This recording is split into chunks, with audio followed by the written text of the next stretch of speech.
میں موجود ہے۔ اس کو کہتے ہیں روح اور جسم کا تعلق اس وقت کہ جب آدمی سو جاتا ہے، جسم سے یہ سیرانی روح نکلتی اور پھر بیدار ہونے پر یہ روح واپس آ جاتی۔ کتنے تعلق ہو گئے روح اور جسم کے؟ 3۔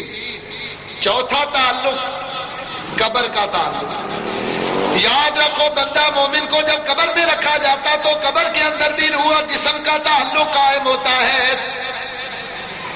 اس وقت بھی جسم کے اندر روح داخل کی جاتی ہے اور قبر کے اندر بندہ مومن سوالوں کے جواب دیتا ہے۔ نکیرین یا منکر نکیر آ کر قبر میں سوال کرتے ہیں، سوال کرتے ہیں من ربوں کا، ما دینوں کا، من نبیوں کا، یا ما کنت تقول فی حق ھذا الرجل۔ یہ سوال قبر میں ہوتے ہیں۔ آئیے میں ایک دو دلیلیں دوں کہ قبر میں روح اور جسم کا تعلق ہوتا ہے۔ چنانچہ حدیث شریف کے اندر آتا ہے، یہ حدیث علامہ ابن عساکر نے تاریخ ابن عساکر کے اندر نقل فرمائی۔ حضرت سعید بن مسیب رضی اللہ تعالیٰ عنہ، یہ بڑے جلیل القدر تابعی ہیں، حضرت ابو ہریرہ کے داماد ہیں اور ہزاروں حدیثوں کے راوی ہیں۔ آپ فرماتے ہیں میں ایک مرتبہ امیر المومنین حضرت علی کرم اللہ تعالی وجہ الکریم کے ساتھ مدینہ طیبہ کے قبرستان جنت البقیع آیا۔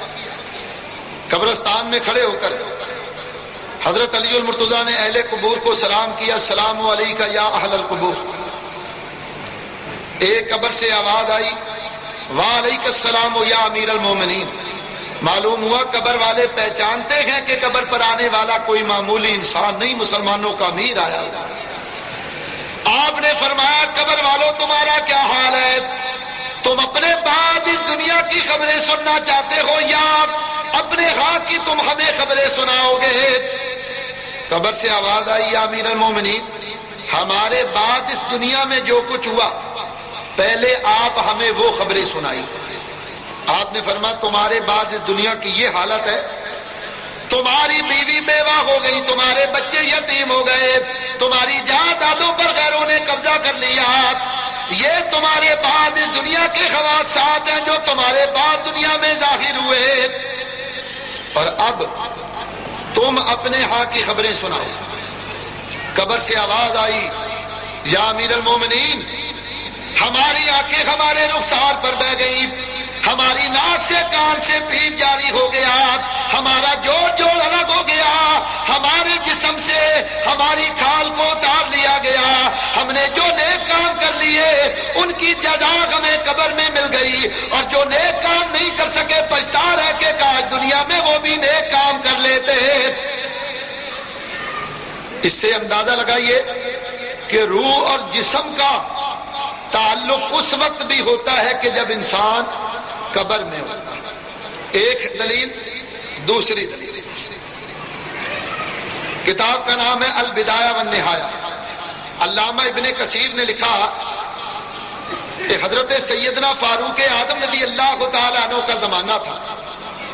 آپ کے زمانے میں ایک نوجوان عشاء کی نماز پڑھنے کے لیے مسجد جاتے تھے۔ مسئلہ یاد رکھو، جو عشاء کی نماز با جماعت ادا کرے، گھر سے چل کر وضو کر کے آئے، حضور نے فرمایا جو گھر سے چلے وضو کرے اور پیدل مسجد میں آئے گا، اللہ اس کو ایک حج اور ایک عمرے کا ثواب عطا فرمائے۔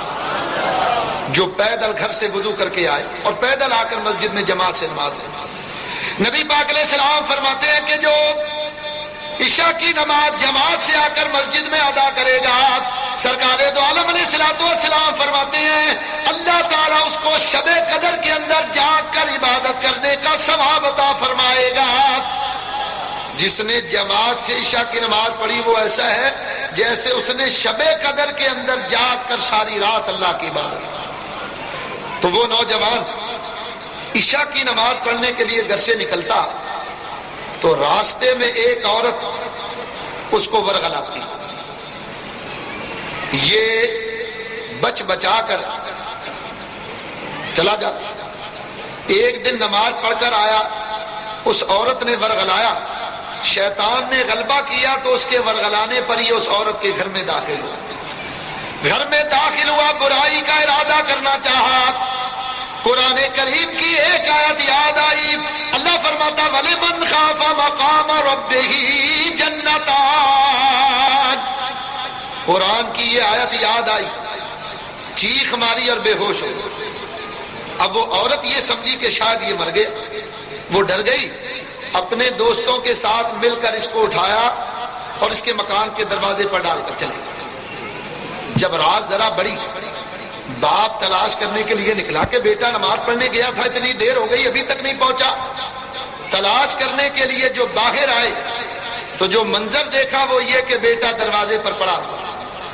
باپ نے بیٹے کو اٹھایا، گھر پر لائے، گھر میں لانے کے بعد ہوش میں لایا اور بیٹے سے بے ہوشی کی وجہ پوچھی تو سچ کا زمانہ تھا، انہوں نے سب کچھ سچ سچ بیان کر دی۔ بیان کر رہے تھے کہ پھر قرآن کی وہی آیت یاد آئی، اب کہ ایسی چیخ ماری کہ روح قفس انصری سے پرواز کر گئی، موت آ گئی، مر گئے۔ باپ نے رات کی تاریکی میں غسل دے کر نماز جنازہ پڑھ کر دفن کر دی۔ صبح کا وقت ہوا، امیر المومنین حضرت سیدنا فاروق اعظم رضی اللہ تعالیٰ عنہ کو خبر لگی، آپ کو پتا چلا تو آپ نے اس کے باپ کو بلایا، فرمایا ہمیں پتا چلا ہے کہ رات تمہارے بیٹے کا انتقال ہو گیا۔ ہاں یا امیر المومنین۔ فرمایا تم نے ہمیں کیوں نہیں خبر کی؟ کہا یا امیر المومنین آپ عدیم الفرصت انسان، مملکت کے کاموں میں اتنے مصروف ہیں کہ میں نے آپ کو پریشان کرنا مناسب نہیں سمجھا، آپ کو خبر نہیں۔ فرمایا چلو ہمیں اس کی قبر پر لے چلے۔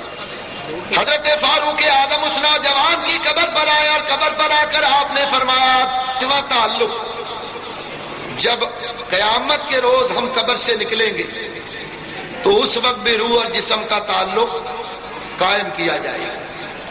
چنانچہ اس پر میں ایک دلیل دیتا ہوں، ترمذی شریف کے اندر یہ حدیث موجود ہے، حضرت انس بن مالک رضی اللہ تعالیٰ عنہ اس حدیث کے راوی، آپ فرماتے ہیں میں نے نبی پاک علیہ الصلوۃ والسلام کی بارگاہ میں عرض کی یا رسول اللہ مجھے ارشاد فرمائیے کہ میں قیامت کے روز آپ کو کہاں تلاش کروں؟ حضور نے فرمایا 3 مقامات پر مجھے تلاش کرنا۔ 3 مقامات۔ یا رسول اللہ کون کون سے مقامات پر؟ فرمایا پہلا مقام ہے حوض کوثر کا، تم حوض کوثر پر آ جانا، اس مقام پر میں اپنے غلاموں کو حوض کوثر کے جام بھر بھر کر پلا رہا ہوں۔ میدان حشر کی پیاس میرے ہاتھوں سے میرے غلاموں کی پیاس دور ہو، تم مجھے حوض کوثر پر تلاش کر لیں۔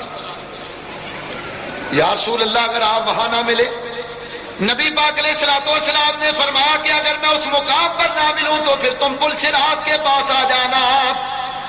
میں پل صراط پر، یاد رکھو حضرت علامہ ملا علی قاری رحمت اللہ علیہ ارشاد فرماتے ہیں کہ پل صراط 30,000 سال لمبا ہے۔ کتنا لمبا ہے بولو یار، دیکھو آہستہ بولو گے تب بھی گزرنا ہے، زور سے بولو گے تب بھی گزرنا ہے، پل صراط سے کسی کو چھٹکارا نہیں۔ اللہ فرماتا وَإِن مِّنكُمْ إِلَّا وَارِدُهَا، تم میں سے کوئی ایسا نہیں ہے کہ جس کا عبور ورود پل صراط پر سے نہ ہو، بولو سب نے گزرنا۔ ملا علی قاری فرماتے ہیں 10,000 سال چڑھائی، 10,000 سال ہموار اور 10,000 سال ڈھلوان راستہ، 30,000 سال لمبا، بال سے زیادہ باریک، تلوار سے زیادہ تیز، اور بولو سب نے گزرنا، جو اوپر سے گرا نیچے جہنم۔ وہ ایک مولوی صاحب تقریر کر رہے تھے، کہنے لگے پل صراط بال سے زیادہ باریک، تلوار سے زیادہ تیز ہے اور سب نے اوپر سے گزرنا ہے، اور جو اس کے اوپر سے گرے گا نیچے جہنم۔ ایک دیہاتی کھڑا ہو گیا، کہنے لگا مولوی صاحب سیدھے ہی کہہ دو کہ جنت کو راستہ ہی کوئی نہیں جاتا ہے، کون اتنا لمبا پل صراط پار کرے گا؟